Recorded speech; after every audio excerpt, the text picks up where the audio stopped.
Few people know that there is a reason for Bargagor's lifelessness. As though covered by an arcane veil, the mountain and its surrounding wasteland bear a strong magical signature. While the orcs attribute this to the battle of the renegade gods that was fought here, human and elven scholars consider it to be merely a magical anomaly. Superstition or not, the fact is that this stray magic has drawn and continues to draw the attention of a great many dangerous creatures, from the undead to demons. Wait a moment. What is it? The strange human I've been telling you about. The one with the powerful aura. I think he is here, along with something else. Something else? Yes. Let's be careful. These goblins were mutilated. Wait, this is interesting. What is it? I can't sense their echo. The corpses are relatively fresh, so there should be something. Emotions, scattered thoughts, but there's nothing. As if whatever killed them tore apart their souls right along with them. Shit. What in blazes are you doing here? Get out! Kill that thing! Now! Shit. Shit! What did you do? Save your life? Oh, really? Well, thanks for nothing, sir, hero. I invoked that demon. The Devourer. You? Why? To share a shrub of fucking grapes with her. To fight her, damn it! What did you think? Her? Yeah. I know that thing doesn't look like your average sailor man's fantasy. But according to the Encyclopedia Sinistra, Devourers only ever possess women. Thus the pronoun. You summoned a demon to fight it? Well, for that magic you carry in you, you certainly know shit about demonology. You're not a scholar, I take it? I was a battle mage. Royal Army. Figures. To learn how to control a demon race, you first need to fight it. Tame it, as we say. And guess what? That's just what I was trying to do until you popped in and nullified the fucking ritual. We found a bunch of mutilated goblins further up the cave. Did the Devourer do this? Yeah. I had some difficulties while casting the ritual, let's put it that way. A demon doesn't always show up where you want to conjure him. Sometimes when they sense something else near the gate, they simply materialize right there. In her case, it was the goblins. And she devoured their souls in their entirety. That's why there was no echo left. That's correct. That's interesting. Can you tell me more about the process of taming a demon? What am I, your bloody teacher? Go read a book. So, you just came to this cave in Bargagor to battle a demon? Why should I tell you? You're the brooding type, aren't you? No. I just don't get why four strangers who just fucking interrupted my ritual now think I'm gonna tell them all about my life. Don't you have, I don't know, somewhere to go? We could use someone with your talents. Well, I hate to break it to you, but I'm not a mercenary. Now, if you'll excuse me... Can we... Save your breath, Tahar. He's not worth it. Wait, Tahar? As in... Shit. You're his son? The betrayer's child? I am. Huh. That's unexpected. What in blazes are you doing here? I mean, shouldn't you be up in Greykeep with all your royal friends? I should, but things happened. You want to hear the story? Yeah, I think I do. The Bloodburn. Huh. Am I the only one who finds it fucking ironic that the leader of the Purity of Light is trying to save mankind? It's ironic. I agree. And suspicious if you ask me. But who am I to judge? You know, I've always been somewhat fascinated by your father. How so? Well, his methods might have been questionable, but he was damn right about everything he said. He saw this whole shit show coming before anyone else did. You mean the persecution of mages? Yeah. It has never been a secret that the people fear what they don't know, is it? It was only a question of time until that fucking hatred would pop open like a blister full of pus. Your father, Isamo Tahar, saw that coming and tried to stop it from happening. He had the guts to do what other people were too afraid to do. It wasn't about ideals. My father just wanted power. I think you got it wrong. He wanted to see his vision through, and that's what he needed power for. Anyway, your story is as intriguing as your father's, I'll give you that. And since I don't exactly have many obligations, I'll take you up on your offer. If it still stands. Why the sudden change of mind? I told you. I like the idea of working with Asamo Tahar's living heir. And also I'm curious about what there is to this blood burn. Well then, welcome aboard. Thanks. We can also talk once we reach that city of yours. Mullendeer, wasn't it? You said it's in Iskander? Yes, but just wait at the border of Bargagor.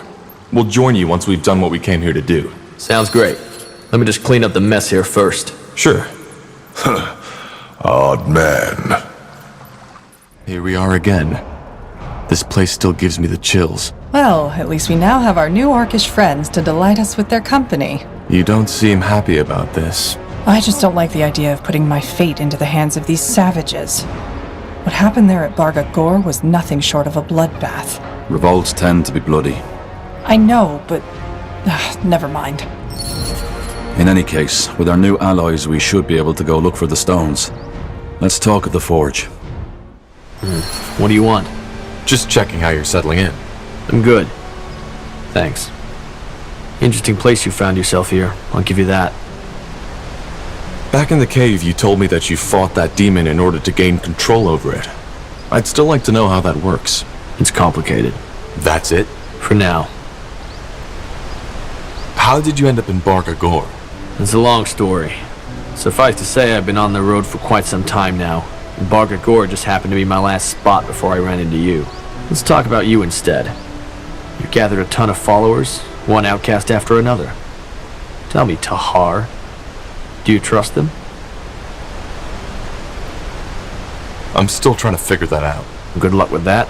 To be honest, I don't understand how you can do it. You have that look about you, and it's driving me nuts. It literally says hurt me. What do you mean by that? I've observed you on the way back from Bargagor. The way you move, the way you talk. I get why other people follow your lead. I really do. You simply have some kind of strange charisma. It's not visible at first glance, but it's there. You give people hope. I guess that's what it boils down to. You attract outsiders, and you get them to march under your banner. How is that a bad thing? It's a bad thing because you're too careless. All these people, did it ever occur to you that they're outsiders for a reason? The treacherous orc, the renegade elf, the exiled dwarf? Still, you trust them. Even if you put your stern face on, I can see that you do. And it's why people follow you. But trust doesn't protect from betrayal. But let's stop this right here, okay? I'm sure you have things to do, and so do I. So, have we gotten past that I don't trust you thing? I want to know more about you.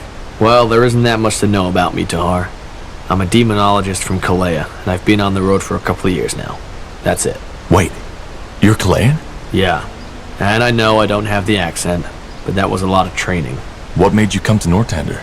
Long story, and I don't want to talk about it. Anything else, Tahar? If not, let me get back to my grimoire. Can you tell me more about Kalea? What's it like there? It's a pretty general question, Corporal. What are Kalayans like, compared to Nortandians? Good question. I don't spend that much time socializing, so I don't know if I can give you the answer to that. But all in all, Kalayans are a lot less stiff than you Nort folks. Kalayans like to sing, to dance, and to fuck. They do it a lot, sometimes at the same time. They admire philosophy and magic, and being good in either of those makes you the equivalent of a famous bard here in Greyfell. On the other hand, the people are two-faced. That's a lot better here in Northander. You have your little intrigues, but you generally say what you mean, which Kalayans see as almost primitive. Kalea is a city-state, isn't it? Like Everlight. Yeah. Well, almost. When people say Kalea, they usually refer to the chain of islands in the Sea of Dreams, a couple of miles from Imperia. However, only the big one in the middle is really inhabited. And that one's pretty much just a massive city called Kalea.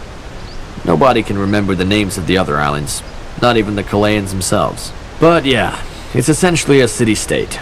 And even though Kalea is small, it's very powerful. You know, spices, sugar, sea jewels, all the kind of stuff a tropical paradise has to offer. Rich as a Kalayan, isn't that how they say? Yeah, though that ignores the fact that there's thousands of Kalayans starving to death in the slums. Do you happen to know if Kalea is affected by the Bloodburn too? Don't think so, no. At least I haven't heard anything. There's been a lot of tension between Northander and Kalea during the Mage War. How is the situation now? I haven't been back since, so I couldn't tell you. But according to the sailors, things have gotten better.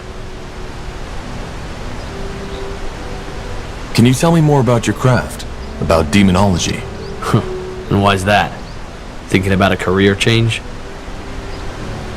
I'm just curious. Are you?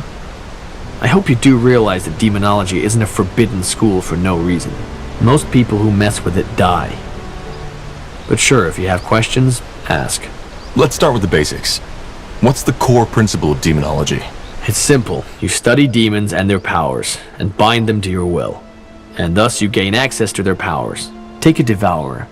Once you've studied and subdued her to your will, you can access her strength. And I'm not talking about merely summoning her. You can channel her powers. How is that supposed to work? Channeling their powers. Hard to describe. Just imagine that the demon becomes a part of you. You connect it with your magic, so to speak. And when needed, you can call on it to help you. It's not just the power that comes with it.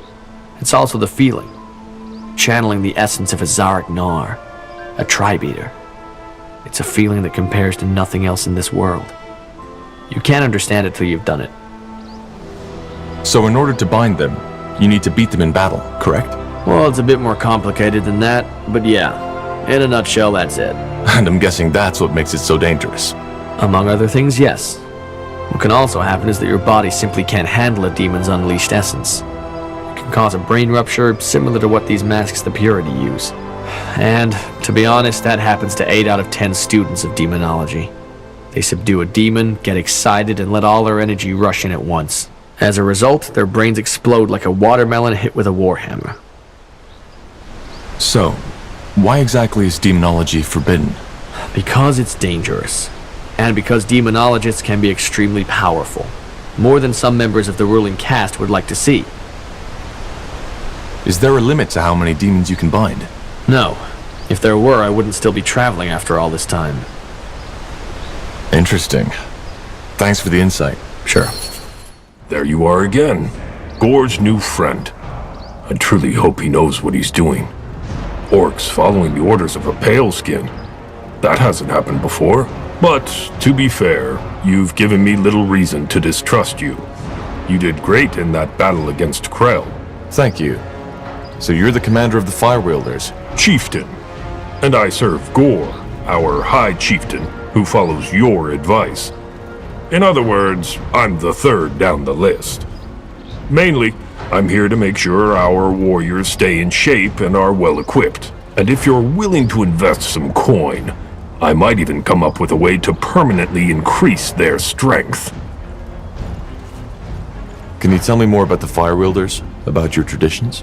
Well, since Gore is now our High Chieftain, he's the one you should talk to. But I'll do my best. The Mage Wars. How did they affect the Orcs? Hardly. Some tribes, like the Fleshkins and the Ash Reavers, used the chance to invade your lands. As you've noticed in that Iskander village, Farland's Hope. Apart from that, we just stood out of it. Though, of course, we had our own sack of problems to deal with. Such as idiots like Krell. How did the Bloodburn affect the Orcs?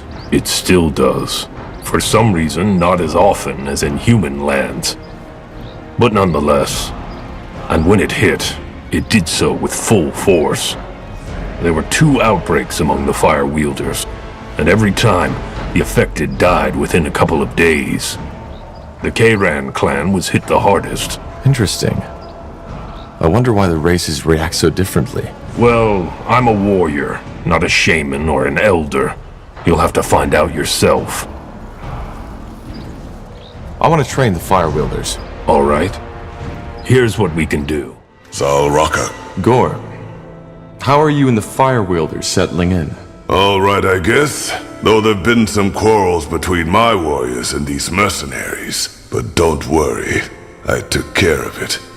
And that Rowan promised to do the same. Nonetheless, Tahar, I have to say it. I don't like this place. Not at all. Why not?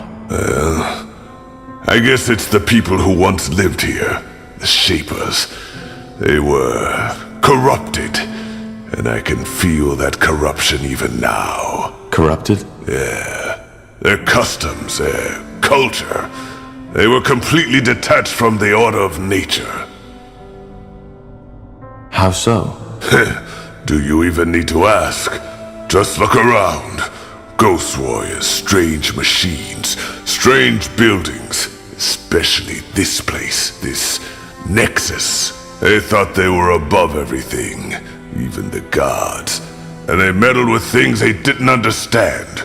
It's disgusting. Well, they're dead now. Maybe. But I can still feel their presence. Anyway, nothing we can do about it. If the Shapers caused the blood burn, I understand why we need this place. Is there anything else you wanted to talk about? What's it like to change form? I've been wondering about that since I met you.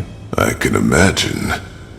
It's exhilarating and strange at the same time. If it taught me one thing, then it's how foolish it is to put the mind above every other aspect of the body. Many people do that, especially scholars or mages. What do you mean? Because the shape of our flesh is so much more than just a shell. It defines us. When I take on the form of a wolf, for example, this wolf isn't just me with fangs and paws. It's a different version of myself. A different version? Yes. You can't understand if you haven't been there.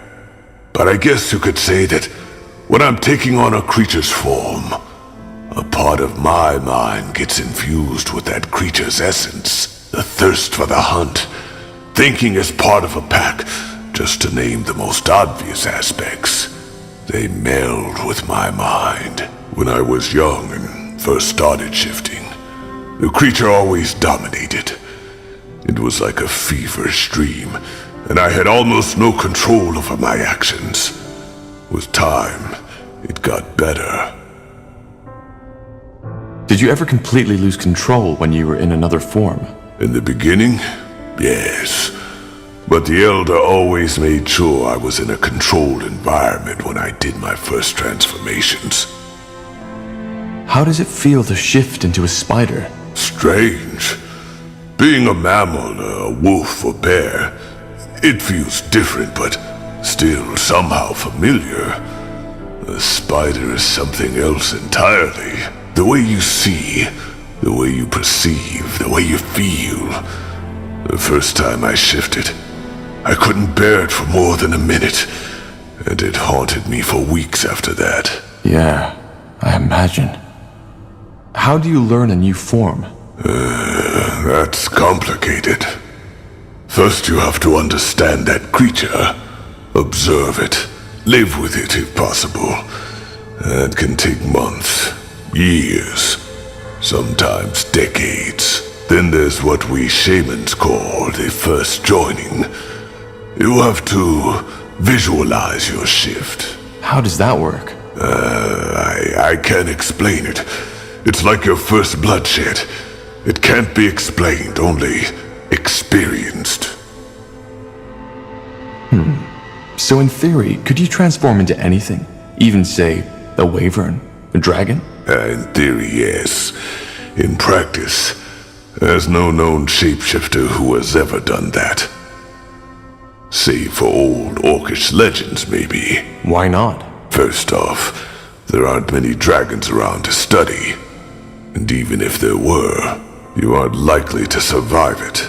Secondly, transforming into something that enormous, it can be lethal. Our minds, our essence just isn't fit to govern such a massive body. Only some years ago there was talk of an Ash Reaver shifter who had attempted to morph into a troll. He succeeded, but his heart, the troll's heart, stopped before he could take a single step. So you see why most shifters aren't that eager to experiment. Wow, that's definitely interesting. Thanks for taking the time to explain. Sure. Back in Barga Gor, You told me that you think the orc should strive to be more. What do you mean by that? Do you consider your culture to be, well, inferior? Inferior? No, not at all. On the contrary, I'm glad to be a fire wielder and not a human or an elf. Why? Because not so unlike the Shapers, your culture is bigoted, strange. You like to tell yourselves you're more than the animals you slaughter for food. You call yourselves civilized. But in the end, you look for the struggle just as anything and anyone else does. But of course you don't admit to it. You want to be better than that. And the result are lies, intrigue, wars, and assassinations. Your culture is so bizarre that it's almost amusing. Well, you have a point. I know. So no, I don't consider our culture to be inferior. But we've gone astray. Fools such as Krell was one. They're the reason your race looks down on us. If Zakrak had wanted us to be ever-fighting, ravaging brutes, he wouldn't have given us minds to begin with. Every brawl, every battle, every war has to have a purpose. It isn't something done for pleasure. Yes, it can be enjoyed. But at its core, it is ritual. The most basic one of nature. In other words, violence and war are good and necessary, but only within measure? Yes, and it should be learned from. That's where most orcs disagree. They claim to value wisdom, but when asked to choose between words and a club, they always choose the club. And as you see, this is why our culture has stagnated. In its current state, there will never be an orc empire, a great tribe, or the earth-shaking horde Zarek envisioned. So what you want is to lead your people to a better future? You make it sound so dramatic. For now, the Fire Wielders are a good start. And by helping you, they will hopefully see that diplomacy and strength don't always contradict each other. After that, we shall see. Don't you think a world without violence is possible? No. Why? Isn't that what we should all aspire to? We should aspire to a lot of things. But tell me, Tahar, this world has existed for millennia. And has there ever been peace? Lasting peace? No. Exactly. And you don't think there's a reason for this? As I said, our very existence is based on conflict. Finding food, not freezing to death. Living means to struggle. Your people, with your warm clothes and banquets, try all in your power to forget that fact. But you can't, because ultimately, there's as much thirst for struggle in you as in an orc. What we orcs believe is that we should embrace it, that we should just face the truth, even if it's ugly. That the ways of nature can't be changed by its creation. It's like fighting the tides. So what? Do we just kill each other whenever we feel like it? No. That's what Krell wanted. And that's as stupid as denying the struggle altogether. What we need is a way to channel our urges. Ceremonial battles, arenas, a society that is centered around survival and strength, and gains rather than loses stability from it. Because if we simply suppress these urges, such as humans, the elves, and the dwarves do, they will at one point only erupt even more violently. I never looked at it that way. But I think you might be right. You never fail to surprise, Tahar. Anyway, where were we? Did you always have these ambitions? No. Then where did they come from? None of your business, Tahar. Sorry. All right. Well, thanks for explaining. Sure. I'll be off. All right, let's get to the chase. We need to discuss where and how we start our search. You're all familiar with the objective? find the Forge Stones, reignite the Nexus, decipher the song with it, and put an end to the blood burn. That's about it. Area thinks that someone removed the Nexus Stone shortly before the city was abandoned, but they left markers on the stone map. And now that we have a small army backing us up, we can start searching. Iskrim? Yeah, we suspect one of the stones to be in the desert of Aenir's Blade, probably in the possession of the Iron Falcons, whereas the other one is on an unknown island. An unknown island? Correct. And yes, the oceans might have long taken it, which is why the only way to find out is to build a ship. And to... Wait. I am not certain, but I might know what that island is. Does it happen to be in the northwest? In the Black Sea? I think so. Well, that's fascinating. 2 years ago, there was an archaeologist in Everlight who claimed the same, that there was an island in the Black Sea, unknown to our cartographers. Did he find it? That is a complicated story. But building a ship would take a month, and this is a trail we could follow. If we go to Everlight, I can tell you more. Well, it does sound promising. And intriguing. So, where do we go first, Tahar? Everlight or Aenir's Blade? I'll think about it and let you know when we head out. For now, just get prepared. Will do, Corporal. Undergast? Now that's a pleasant surprise. Back already? We need your help, Callaghan. Yes, of course. What do you need? That archaeologist, Sir Ilbertus Watley. What do you know about him? Watley? That man obsessed with his island? Yes. What do you know about him? Not much. Only that he showed up here some years ago asking for funding for his bizarre excavation. All the nobles who usually fund these kinds of things had rejected him. However, he didn't have any proof backing up his claims, other than him claiming to be of Hibernian ancestry, just like Queen Aelith. So we had to send him away as well, which didn't stop him from digging.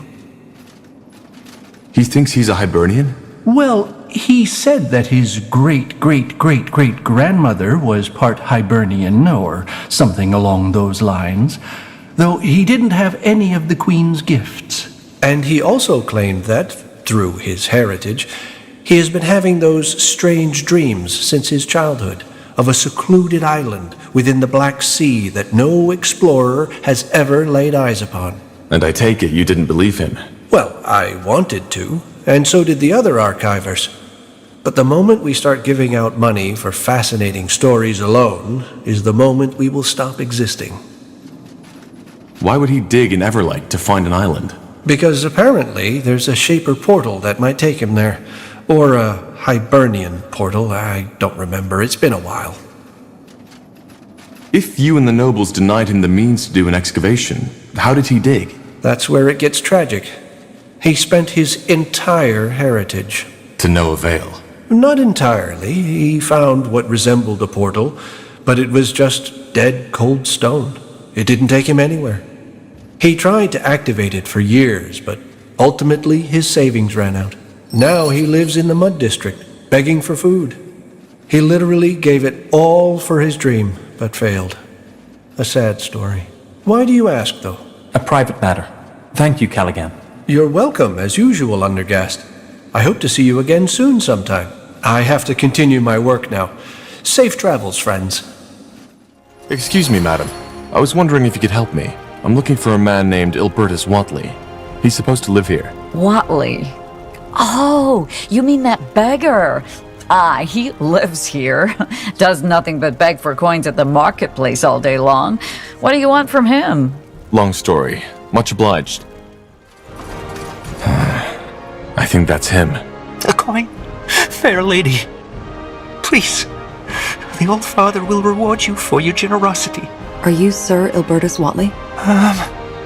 Yes, I am. Who are you? How do you know my name? We're here because of the island in the Black Sea. That accursed island. Tiara's breath. And here I thought I was done with it for good. You seem bitter about it. How did you guess? I sacrificed everything I had just for some deluded fantasy. From a nobleman in Tiara's grace to a beggar in the Mud District. Quite the career, isn't it? And all because of some deluded childhood dream. Because I wanted to believe I'm special. Let's not talk about it. Well, we know for a fact that it exists, and we want to find it. What? The island exists, and we have reason to believe there's something on it that we need.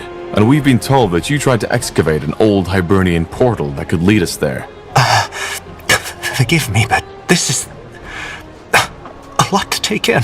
But that portal exists. Yes. Yes, it does. But it's useless. Just a piece of stone. Another question. We were told that you consider yourself part Hibernian, like the Queen. Well, not anymore. But yes, I believed that for a very long time. How come? Long story. The short version is that I've had these strange dreams ever since I can remember. Dreams of turquoise marble, of old rituals and ancient dragons. But they were always so vivid, like a real memory. And that led you to believe they were? That and the fact that I've always felt different from others. But then again, who doesn't? In the end, the Creators Guild was right. I had nothing to back up my claims. So you used up all your wealth to find that island? Yes. As you probably know, no one was willing to fund my expedition. So I decided to take the matter into my own hands. Looking back, I can't believe how obsessed I was. Even when I sold the house my family had lived in for generations, I didn't see where that route was ultimately bound to take me. But I'd rather not talk about it. I hope you understand. How did you learn of that island? That's complicated. What it ultimately amounted to were some vague explorer's diaries, dreams, and an active imagination. And that's all? No, it's not. But please understand that this is a very painful chapter of my past, which I prefer to remain closed. What exactly did you hope to find on that island? Wealth. At least, that was part of it, and what I told my potential patrons. Then, of course, there was my supposed Hibernian heritage. But, all that aside, Hibernian culture has always fascinated me. I studied archaeology in Greyfell, and as most archaeologists, I was always laughed at. Most people still consider it an expensive hobby for nobles rather than a true craft. I wanted to prove them wrong. Be that as it may, we need to find a way to get to that island, and building a ship isn't an option. Can you show us that portal? Haven't you listened? It doesn't work. We need to try. Can you take us there? Fine. I can, but only under one condition. You need to pay me. Now, believe me, I wouldn't ask this if I had a choice, but leaving this place during the busiest hours of the day means I'll end up with an empty belly tonight. Just give me 30 gold. That should last me for a week. Take 60. Oh, that's very generous of you. Thank you. Meet me at the excavation site, will you? I need to take care of something first. Okay, see you there. Thank the Guardians you're here. What's wrong? Bandits. That's what's wrong. They've taken the excavation site. I don't think they saw me, but what do we do? Do we call the guard? We know how to defend ourselves. Let us take care of it. Are you sure? Yes. Just stay where you are. Dearest breath. You really killed them all. Just who exactly are you? A former soldier. So this is the portal. Yes. Did you reconstruct it? No, it was still intact when we found it, which is more than strange, but that's also where the mystery ended. We couldn't activate it, even with the portal stone. How did you find it in the first place? And what makes you believe it's connected to the island? Hibernian stone tablets. You see, similar to the Shapers, the Hibernians had developed a magic that allowed them to travel great distances within a short amount of time through portals. By stepping through an active portal, it took you wherever its counterpart was located. Teleportation. Yes, but much safer and also available to the common folk. I see. And how do you know this portal's counterpart is on the island? Another long story, for which I assume you don't have the time. Suffice to say that I found a kind of map, one that outlined all the Hibernian portals, how they used to be back in their era. Interesting. And these portal stones were required to activate them? Yes, but as I said, it didn't help. I paid a fortune to buy it from a Chilean merchant, but I might as well have sung my incantations on a brick. Where is that stone now? Can I see it? You're really stubborn, aren't you? No, you can't. Because I threw it away. Why? Because it was useless. It was useless. Like all of this sodding, pointless horseshit I ruined my life for. Forgive me. I shouldn't have gotten so upset. This place, it just brings up memories. Where did you throw it away? Do you remember? Yes, I remember. There's a small shack near the old River Watch in the southwest. That was the day I had finally realized that I had been chasing a ghost all along. You'll try to find it, won't you? I can see it. Please. I don't know who you are, but believe me, it's pointless. You're wasting your time. Let me be the judge of that. Will you wait here? If you insist. It's not as if I'm missing anything in that sodding city. Whatley? We found... By the... What? How is that possible?